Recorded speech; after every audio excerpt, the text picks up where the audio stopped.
அஸ்ஸலாமு அலைக்கும் வரஹ்மத்துல்லாஹி வபரகாத்து. நம்மளுக்கு தெரிந்த ஒரு நபர் பேங்குக்கு போகிறார். தனக்கு தேவையான பணத்தை எடுத்துகிட்டு வர்றார். வரக்கூடிய அந்த வழியில் எதிர்பாராத விதமாக அவருக்கு மரணம் வந்து விட்டது. மரணமடைந்து விட்டார். இந்த நிலையில் ஒரே ஒரு கேள்வி தான், அவர் எடுத்துகிட்டு வந்த அந்த பணம் அவருக்கு அந்த நேரத்தில் அவசியமா, அல்லது இறை வணக்க வழிபாட்டால் ஏற்படக்கூடிய அந்த நன்மைகள் அவருக்கு அந்த நேரத்தில் அவசியமா என்பது தான் அந்த கேள்வி.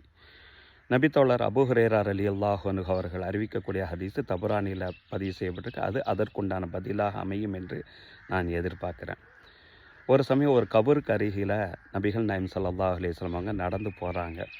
அவ்வாறு போகக்கூடிய நேரத்தில் இந்த கபூரில் யாரை அடக்கம் பண்ணப்பட்டிருக்கிறான்ங்கிற ஒரு கேள்வியை நபி ஸல்லல்லாஹு அலைஹி வஸல்லம் கேட்கக்கூடிய நேரத்தில், இந்த நபர் தான் அடக்கம் பண்ணப்பட்டிருக்கிறார் என்று ஒரு நபரை குறிப்பிட்டு நாங்கள் சொன்னோம்.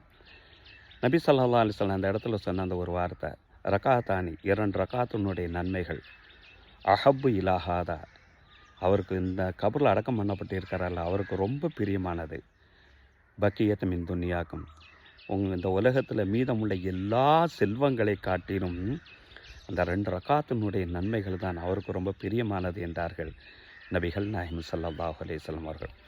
இந்த உலகத்தில் பொருளாதாரம் ரொம்ப அவசியம்தான். அதே நேரத்தில் நம்மளுக்கு ஓய்வு நேரம் கிடக்கக்கூடிய நேரத்தில் வணக்க வழிபாடும் ரொம்ப அவசியம் என்பதை கவனத்தில் கொள்ள வேண்டும்.